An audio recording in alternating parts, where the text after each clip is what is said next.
Yes, friends, additional depreciation we have completed, and then 35 AD also is completed. That is 100% deduction. And now 35D, 35D. Any provision છે 35D. Amortization of certain preliminary expenses. Amortization of certain preliminary expenses. We have discussed this particular provision. Eligible assessee is Indian company or any non-corporate resident assessee. Expenditure shall be incurred before the commencement of the business or after commencement of business in connection with extension of his undertaking or in connection with a setting up a new unit. તમને બધાને યાદ હશે કે even in the case of existing units you can claim the expenditure allowance for preliminary expenditure. Such expenditure shall be allowed in 5 years starting from the year in which the business is commenced or the new undertaking commences the production or operation.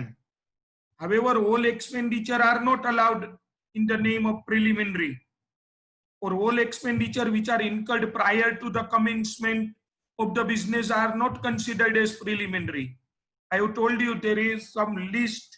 There are certain eligible expenditure, and which is given in this project report, market survey, engineering service, legal charges for drafting any agreement between the assessee and other person, legal charges for drafting MOA, memorandum of association, AOA, articles of association, company registrar fees, underwriting commission, brokerage, and etc. for prospectus, and any other item of expenditure as may be prescribed by the CBDT. બરાબર છે મિત્રો? ખાલી એવું નથી કે expenditure eligible હોય, એ લોકોએ કેટલા પ્રિલિમિનરી એક્સપેન્ડિચર કરી શકાય એની ક્વોન્ટમની લિમિટ આપી છે. અચ્છા, એનો અર્થ એવો નથી તમારે જેટલા બિઝનેસ શરૂ કરો એ પહેલા જેટલા ખર્ચા કરવા હોય એટલા કરી શકાય, પણ under the income tax act maximum ceiling આપેલી છે. મેક્સિમમ સીલિંગ આટલા જ. માની લો કે તમે 100 lakhs નો ખર્ચો કર્યો હોય ને ઇન્કમ ટેક્સ એક્ટ પ્રમાણે 80 lakhs, એ હમણાં હું કરાવું છું કઈ રીતે છે સીલિંગ, પણ ઇન્કમ ટેક્સ એક્ટ પ્રમાણે 80 lakhs જ હોય, તો તમે ભલે 100 lakhs નો, ઇવન એલિજિબલ 100 lakhs, આ જ બધા પ્રોજેક્ટ રિપોર્ટ ને MOA ને AOA ને લીગલ ચાર્જીસ એલિજિબલ જ 100 lakhs થતા, પણ ઇન્કમ ટેક્સ એક્ટ પ્રમાણે મેક્સિમમ તમને 80 lakhs સજ બાદ મળે એમ હતા, 80 lakhs, તો તમારે 80 lakhs જ લેવાના. એ 80 lakhs જે આવ્યા ને એના 1/5, 80 lakhs ના 1/5, એટલે એ જો તમે જોશો ને કેલ્ક્યુલેટરમાં તો આવશે 16 lakhs. તો એ 16 લાખ રૂપિયા બાદ મળે. Now your argument is that we have incurred 100 lakhs rupees as a preliminary expenditure. નહીં, સરસ, but maximum limit is, now what is that maximum limit? Jo, this one you can check this. Maximum ceiling bole to limit in respect of preliminary expenses. In case of non-corporate assessing, non-corporate individual, HUF, partnership firm, etc., non-corporate, they should be resident. એવું આપણે ભણ્યા હતા કે resident ને જ બાદ મળે preliminary. 5% of cost of project. Total preliminary expenditure કેટલા થઈ શકે? 5% of COP. બોલે તો cost of project. सर ये cost of project क्या है? ये cost of project means actual cost of fixed asset. Cost of project means actual cost of fixed asset being land, buildings, leaseholds, plant and machinery, furniture fittings, railway sidings, which are shown in the books of the assessee on the last day of the previous year in which the business of the assessee commences or extension is completed or new industrial unit commences the production. ટૂંકમાં તમારી fix અસેટમાં કરેલું investment એ તમારો cost of project. માનો કે તમે નવી જ company શરૂ કરી અને total investment in land, building, plant, machinery, furniture, fixture A 100 lakhs નું હોય મિત્રો, 1 crore નું તમે રોકાણ કર્યું 100 lakhs, તો એના 5% 5 lakhs, 100 lakhs ના 5%, 5 lakhs will be the maximum allowable preliminary expenditure.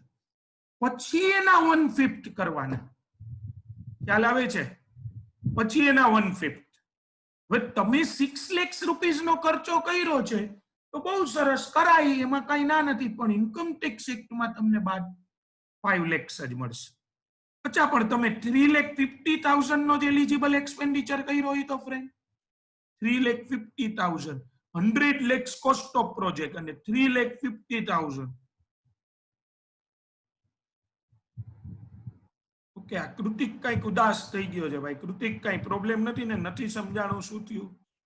મારું ધ્યાન હવે પડ્યું.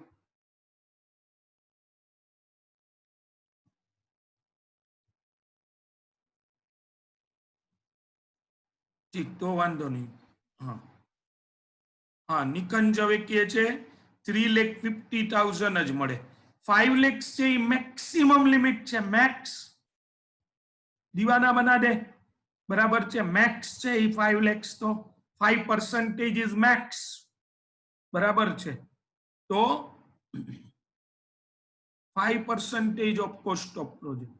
અચ્છા, એ 5% માં ગમે તે એક્સપેન્ડિચર નહીં હાલે મિત્રો, ગમે તે નહીં ચાલે. હા, મેક્સિમમ લિમિટ છે, બરાબર છે પાર્થ? કોઈ પણ નહીં, એલિજિબલ જ ગણવાના.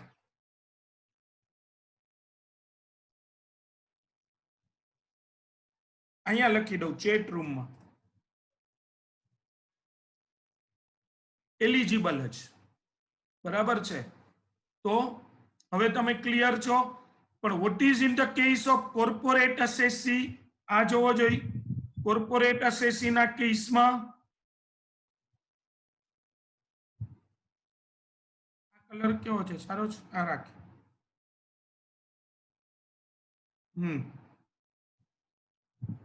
In case of corporate assessee, 5% of cost of project or 5% of capital employed, whichever is higher. જો તો મિત્રો થોડું અલગ, થોડું છે. એમાં મેક્સિમમ લિમિટ કેટલી છે? 5% of the cost of project or 5% of capital employed,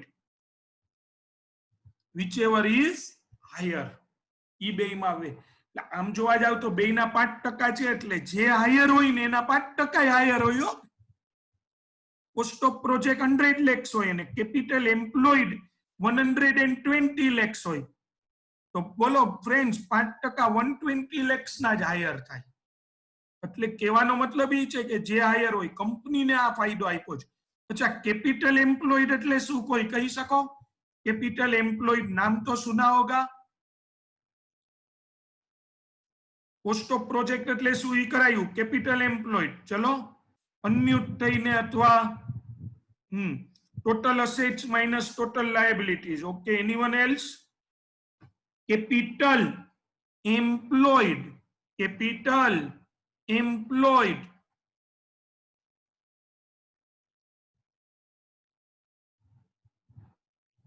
ખાલી શેર કેપિટલ નિકંજ? કેપિટલ એમ્પ્લોય બિઝનેસમાં કેપિટલ એમ્પ્લોય ખાલી શેર જ કર્યા હોય?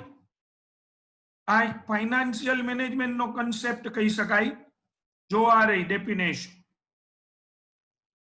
એવરીવન?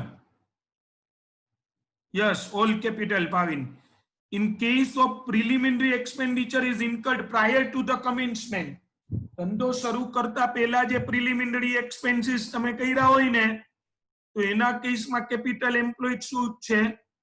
ઇશ્યુડ શેર કેપિટલ, બધા જ issued share capital plus debentures plus long term બોરોઇંગ્સ.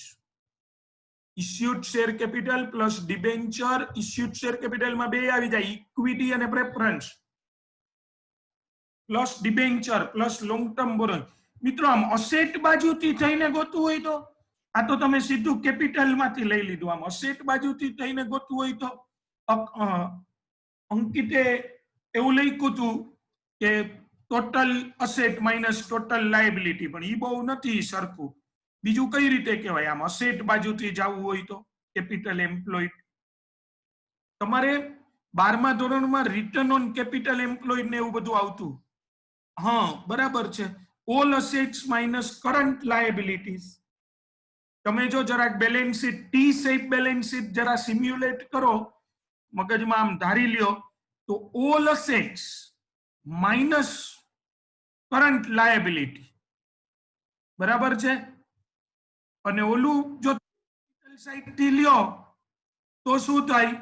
Equity share capital plus preference share capital plus debentures plus long term borrowings and everything, even reserves and surplus also, friends.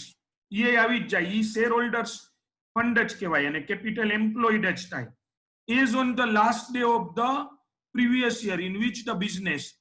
માની લ્યો મિત્રો કે તમે existing undertaking છો અને તમે preliminary expenditure કર્યા છે આફ્ટર કમેન્સમેન્ટ. એટલે પેલું મેં રિલાયન્સ નું એક્ઝામ્પલ આપ્યું હતું કે એને હમણાં પોતાનું એક્સપાન્શન કરવા માટે ખર્ચો કર્યો, તો આ જ share capital, debenture, long term borrowing is on the last day of the previous year in which business of the company commences નો થાય તો આજથી 20 વર્ષ પહેલાથી. is on the last day of the previous year in which the extension of the undertaking is completed or the new unit commences production or operation in so far as such capital, debenture and long term borrowing have been issued. ટૂંકમાં friends capital employed ના 5%. તો કંપનીના કેસમાં 5% of cost of project or 5% of capital employed, whichever is higher લેવાની, whichever is higher, that will be your maximum limit. તો in short હવે તમારે preliminary એક્સપેન્ડિચરમાં શું કરવાનું? First of all you have to check whether it is an Indian company, or second you have to check whether it is a resident non-corporate assessee. એક first માં જે બે જોવાનું, કંપની હોય તો ઇન્ડિયન કંપની છે, નોન કોર્પોરેટ હોય તો રેસિડેન્ટ છે કે નહીં. Second, out of the list of all preliminary expenditure, sort out eligible preliminary expenditure. જે આખું લિસ્ટ આપ્યું છે એમાં ઇનએલિજિબલ કાઢી નાખો, eligible, and make the total of the same. એનો ટોટલ કરો. That is a second step. Third, if it is a company, then check the maximum ceiling as 5% of cost of project or capital employed, whichever is higher. In case of non-corporate, 5% of cost of project, and compare it with the actual eligible preliminary expenditure. એનું comparison તમે actual preliminary expenditure સાથે કરો and select whichever is lower. Oh friends, actual 7 lakhs આવે ને ઓલું 5 lakhs હોય તો 5 lakhs, actual 4 lakhs આવે ને ઓલું 5 lakhs જ છે તો 4 lakhs. And the last stage is take 1/5 of such expenditure as deduction. Take 1/5. 4 lakhs આવ્યા તો એના પૂરેપૂરા બાદ નહીં, એના 1/5 લેવાના. So it comes 80,000 rupees every year. This will be allowed as a deduction in 5 equal installments starting from the year in which the business is commenced. This is all about section 35D. બરાબર છે. એ આખી વસ્તુ થઈ ગઈ section 35D ની. Now next, લેન્ડમાર્ક્સ તમે બધા achieve કરતા જાવ છો. ચેપ્ટર છે એની પૂર્ણતા તરફ આગળ વધી રહ્યું છે. By the way, near or verge on completion. expenditure incurred for specified purpose, deduction for eligible project. મિત્રો તમે ઘણીવાર એવું જેને કહેવાય કે એસએમ માં અથવા તો પેલું બિઝનેસ એડમિનિસ્ટ્રેશન કે ઓસી, ઓર્ગેનાઇઝેશન એન્ડ કોમર્સ, એ બધામાં તમે એવું એક સાંભળ્યું છે કે business has social responsibility also. Business can not survive in vacuum. શૂન્યાવકાશમાં નો ધંધો કરી શકે. હમણાં જો લોકો બહાર જ નહોતા નીકળતા તો બિઝનેસ નો થઈ શકે. બરાબર છે. જે લોકોને છૂટ હતી ને એને બિઝનેસ ઉપર અસર તો થઈ જ, કારણ કે રોજબરોજની જે સંખ્યા હતી લોકડાઉન 1 વખતે તો અઘરું હતું. બરાબર છે. સો બિઝનેસ છે it's a part of the society, so it has some social responsibility and the businessman is very much clear with that responsibility. Yes, CSR, corporate social responsibility, definitely તમે એને કહી શકો. હવે મિત્રો એના માટે કોઈ બિઝનેસમેન ખર્ચો કરે છે અથવા બિઝનેસ હાઉસ એક્સપેન્ડિચર કરે છે તો that is not related to their business, it's their social responsibility. But it should be allowed as deduction. After all એ ખર્ચ તરીકે તો બાદ મળવું જ જોઈએ. ઇફ સચ expenditure are allowed as deduction, there may be a possibility that someone will misuse the provision. હવે આમાં શું થાય, ઘણા લોકો અમુક ખર્ચ આમે આપણે હંમેશા શું કરીએ છીએ, ટેક્સ ઇવેઝન કરવા માટે દોડાદોડી તો કરતા જ હોઈએ છીએ. Exaggeration of expenditure is the most powerful tool to evade the tax and largely applied by everyone. તમને ખબર જ છે બધાય એક્ઝાગરેશન ઓફ એક્સપેન્ડિચર કરી નાખે, ખર્ચો કર્યો એનાથી ડબલ. એન્ડ જો એવું કહેવામાં આવે કે તમે જે સોશિયલ રિસ્પોન્સિબિલિટીનું કામ કરેલું છે એ ખર્ચાઈ બાદ મળશે તો પછી આપણે તો શું કહીએ, ભાઈ અમે તો સમાજ પાસેથી જે લઈ છીએ એનાથી 4 ગણું એને આપીએ છીએ. ઓહો, બરાબર છે. સો and it is very difficult for the government to check the authenticity or to check validity of such expenditure. તો હું બાદ નહીં આપવાના. હવે જો એ ખર્ચ બાદ ન આપે તોય ખોટું, અને રિલેક્સેશન આપી દે કે નહીં કોઈ પણ સોશિયલ રિસ્પોન્સિબિલિટીના એક્સપેન્ડિચર બાદ મળશે તો એ પણ પ્રોપર નથી, એનોય મિસયુઝ થાય. એટલે ગવર્મેન્ટે એની થોડી specific provision under the income tax act કરેલી છે, જેની હવે આપણે વાત કરીએ છીએ સેક્શન 35AC માં. જેમ તમને મેં કીધું હતું કે તમે બિઝનેસ પ્લેસ ઉપરથી કોઈ પણ પ્રકારનું ડોનેશન કરો છો, કાંઈ દાન આપો છો, બીકોઝ તમારા હૃદયમાં એક કરુણાનું ઝરણું વહી રહ્યું છે એટલે તમે એ ડોનેશન ને એ બધું આપો છો, પણ એ તમને ખર્ચ તરીકે બાદ ન મળે. It's a personal expenditure. પણ ઘણીવાર તમને ડોનેશન એટલા માટે આપવું પડે છે તમારે because you are doing the business at that place. કારણ કે તમે એ જગ્યાએ બિઝનેસ કરો છો, તમારા બધા ટ્રેડ મિત્રો જે છે, બિઝનેસ ફ્રેન્ડ્સ છે, એ બધાએ ભેગું થઈને ડોનેશન કરવાનું નક્કી કર્યું છે. So that is related to your business. આવા જ કંઈક ઇરાદા સાથે સેક્શન 35AC છે, જો એસી ખરેખર તમને ઠંડક આપશે એવી પ્રોવિઝન છે, એટલે એનું નામ એસી છે. Deduction for eligible project. જો ડિડક્શન ફોર એલિજિબલ પ્રોજેક્ટ. આજે કેમ હેલ્પિંગ હેન્ડ નથી? હેલ્પિંગ હેન્ડ ગુમ છે, બરાબર છે.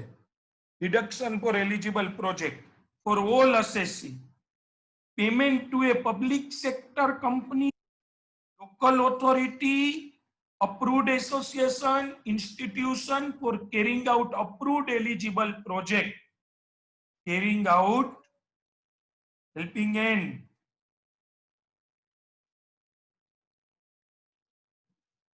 ડિસેબલ કરી નથી નાખ્યો, ચાલુ જ છે. તમને એમ છે કે મેં ઓલું કાઢી નાખ્યું. Payment to a public sector company, local authority, approved institution. જો તમારે કોઈ પણ આવા પ્રોજેક્ટ માટે ડોનેશન આપવું હોય, મિત્રો ઘણા બધા પ્રોજેક્ટ ચાલતા હોય ગવર્મેન્ટના, કોઈ સંસ્થા સોશિયલ રિસ્પોન્સિબિલિટી રિલેટેડ. માની લ્યો કે કોઈ સંસ્થા એજ્યુકેશન અવેરનેસ પ્રોજેક્ટ ચલાવતી હોય, કોઈ સંસ્થા છે એ ફૂડ રિલેટેડ, તમે કદાચ નામ સાંભળ્યું હોય, અક્ષય પાત્ર કરીને સંસ્થા છે, તો ફૂડ રિલેટેડ એ આપે છે. કોઈ કેર ફાઉન્ડેશન છે, ઘણી બધી સંસ્થાઓ. તો તમારે એને મદદ કરવી છે, તો તમે શું કઈ રીતે મદદ કરી શકો? જો payment to a everyone, payment to a public sector company, કોઈ કંપની હોય જે આના માટે જ એસ્ટાબ્લિશ થયેલી હોય.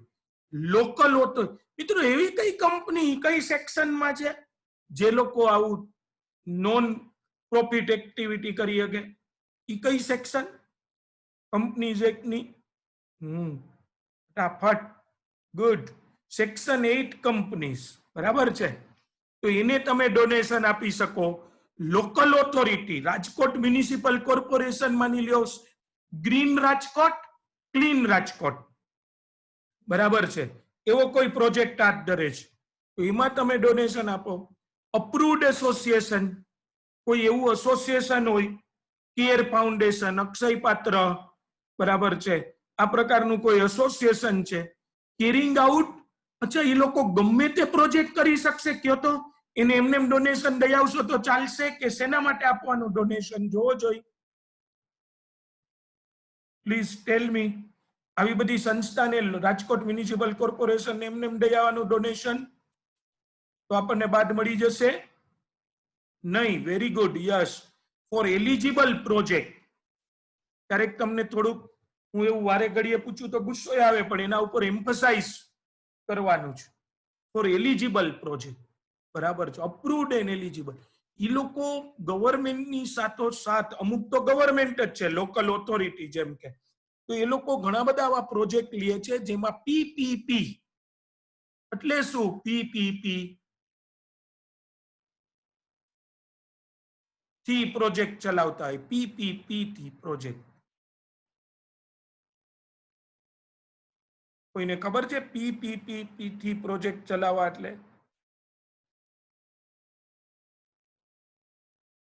હાલો હાલો, ગૂગલિંગ. નિકંજ, બરાબર છે. પબ્લિક પ્રાઇવેટ પાર્ટનરશિપ, બરાબર છે, એટલે કે લોકોને ઇન્ડિવિજ્યુઅલી અને ગવર્મેન્ટ બેયના સાથી હાથ બધાના. ગવર્મેન્ટે કીધું એક અકેલા થક જાએગા મિલકર બોझ ઉઠાના, સાથી હાથ બધાના. બરાબર છે. બહુ ગાવ તો હાથી સાથ બધાના થઈ ગયું. સાથી હાથ બધાના. યસ. તો payment to a public sector company, local authority, approved association, institution for carrying out eligible project. અને કંપની શું કરી શકે? જો ફ્રેન્ડ, આ તમે મને સમજાવશો. કંપનીને શું બેનિફિટ? આ ઓલ અસેસીમાં કંપની તો ઇન્ક્લુડેડ છે. ઓલ અસેસીમાં કંપની તો આવે જ. જો અહીંયા જે છે ને, ફોર ઓલ અસેસી,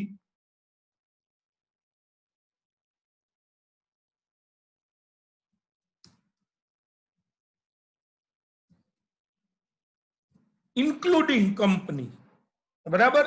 અને કંપનીને ખાલી અને કંપનીને શું બેનિફિટ આપ્યો છે કયો છે? ઇન રિસ્પેક્ટ ઓફ કંપની શું કરી શકે? કંપની ડોનેશન તો આપી જ શકે, પછી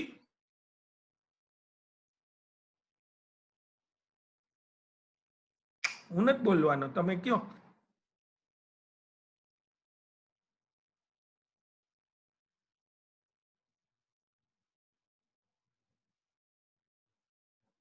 એ કંપની શું કરી શકે?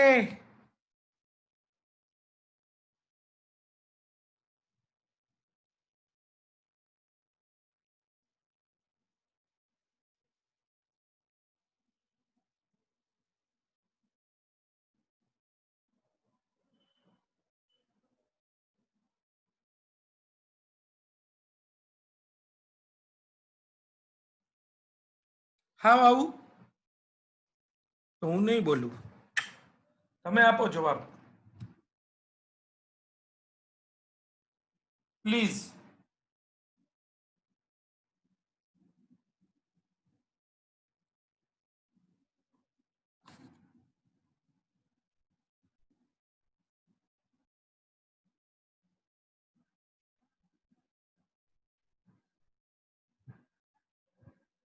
ગુડ. ચલો, કોઈ આવ્યું?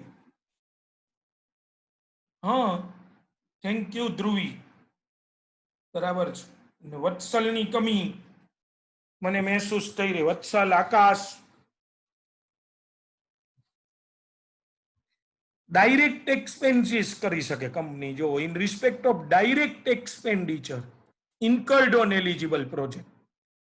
એટલે ઈ તમને સમજાણું એટલા માટે તમને કહું છું કે તમે જરાક પ્લીઝ ખાલી મૂક આજે એટલે સામે બેઠા હો છો કે આમ ચાલુ કરીને વયા જાવ છો કઈ ખબર નથી પડતી. સો ફોર કંપનીઝ ઓનલી હવેથી મારે નેક્સ્ટ કાલથી હવે એવું કરી નાખી બધા એનો વિડીયો ચાલુ જ રાખવાનો એટલે મારે આમ જોઈ શકાય કે કોણ કોણ છે. એવું રાખવું જોઈએ એક દિવસ વિડીયો બધા એ ચાલુ કરવાનો. આજે રેવા દો, આજે તમને આમ આજે તૈયારી રહી હોય તમારી એટલા માટે. In respect of direct expenditure incurred on eligible project scheme, એટલે કંપની છે ને ફ્રેન્ડ્સ ડોનેશન આપી શકે, કંપની ડોનેશન આપી શકે અને એલિજિબલ પ્રોજેક્ટ અને સ્કીમ ઉપર પોતે જ ખર્ચો. એટલે રિલાયન્સ ઇન્ડસ્ટ્રીઝ લિમિટેડ છે ને એ પોતે જ કોઈ આવું પ્રોજેક્ટ, ઈ કોણ એલિજિબલ કોણ કે ખબર છે? ગવર્મેન્ટમાં એક કમિટી છે, એને તમારે બધા પેપર્સ મોકલવાના કે ભાઈ અમે આવું કામ કરવા માંગીએ છીએ, એજ્યુકેશન, ઇન્ફ્રાસ્ટ્રક્ચર ડેવલપમેન્ટ, બરાબર છે, removal of poverty, forest preservation, environment protection, બરાબર છે, આવું કઈ પણ કામ અમે કરવા માંગીએ છીએ તો એ એલિજિબલ એ ગવર્મેન્ટની નેશનલ કમિટીમાં તમારી બધા જ ડોક્યુમેન્ટ્સની મોકલવાના. એમને એવું લાગે કે ભાઈ આ સારી એક્ટિવિટી છે તો એ તમને એની પરમિશન આપે. હવે કંપની જેટલો ખર્ચો કરે, માની લો રિલાયન્સ વાળાને આ પ્રોજેક્ટની મંજૂરી મળી, રિલાયન્સે 5 કરોડ રૂપીસનો ટાર્ગેટ રાખ્યો, જેમાંથી રિલાયન્સે 4 કરોડ તો પોતે જ અલોટ કર્યા પોતાના ઓલા માટે અને 1 કરોડ રૂપીસનું લોકો પાસેથી ડોનેશન લીધું. કોઈ કંપનીએ આપ્યું, મારા તમારા જેવા કોઈ ઇન્ડિવિજ્યુઅલ પ્રોપ્રાઇટર કોઈ આપ્યું, તો એ બધું જ 5 કરોડ એટલે મને બાદ મળશે, હું રિલાયન્સ ઇન્ડસ્ટ્રીઝ લિમિટેડને આપીશ. રિલાયન્સ ઇન્ડસ્ટ્રીઝ લિમિટેડે પોતે 4 કરોડ એલિજિબલ પ્રોજેક્ટ માટે ખર્ચા, તો એને પણ બાદ મળી જશે. You got the point. આવું કંપની આવું કરી શકશે. બાકી બીજા બધા છે નોન કોર્પોરેટ છે, કંપની પાસે મિત્રો રિસોર્સિસ વધારે હોય. It's what I am expecting from you કે તમે થોડું એ પ્લીઝ બોલો, અધરવાઇઝ અનમ્યુટ. તમને ઘણીવાર ટાઈપ કરવાનો કંટાળો આવતો હોય તો અનમ્યુટ થઈને પણ જરાક આમ ઇન્ટરેક્ટિવ હોય તો વધુ સારું રહેશે. તો એ કંપની પાસે રિસોર્સિસ વધારે છે એટલે કંપનીને એ બેનિફિટ આપ્યો. મારા તમારા જેવા પ્રોપ્રાઇટર પાર્ટનરશિપ ફર્મ વાળા પાસે રિસોર્સિસ એટલા ન હોય કે we can carry out the project on a big scale. એટલે 35 AC. You got the point. એના પછી છે 35 CCA. અચ્છા, કેટલું ડિડક્શન મળશે બાય ધ વે લાસ્ટ પ્રોવિઝનમાં? જેટલું તમે ડોનેશન આપ્યું જેટલો ખર્ચો કર્યો. એવી જ રીતે મિત્રો 35 CCA છે એપ્લિકેબિલિટી ઓલ અસેસી. ઈ જો કોના માટેનું છે એના નામ ઉપરથી જ યાદ રાખી દો. Deduction for contribution to rural development programme, ગ્રામ્ય વિકાસ માટે, ગ્રામ્ય વિકાસ, બરાબર. સો એની expenditure incurred applicability all assessee contribution or donation to approved institution for implementation of rural development program. ગ્રામ્ય વિકાસના જે કાર્યક્રમો થાય એમાં તમે ડોનેશન આપો. સરકાર આવા જુદા જુદા પ્રયત્નો આપણે ટ્રાય કરીએ છીએ કે ભાઈ એ ગામડા ભાંગતા તૂટે અને શહેર તરફનું જે એ લોકોનું અર્બનાઇઝેશન આખું થઈ રહ્યું છે, અર્બન મુવમેન્ટ એ ઓછી થાય, તો એના માટે એનું ડેવલપમેન્ટ કરવાનું છે. તો એ માટે ગવર્મેન્ટને તમે ડોનેશન આપો છો, એના કોઈ પ્રોગ્રામમાં ડોનેશન આપો, જે ત્યાં હોસ્પિટલ બનાવે, સ્કૂલ્સ બનાવે, ઇલેક્ટ્રિસિટી પહોંચાડે, આવા બધા કામ, તો એ તમને 100% બાદ મળે.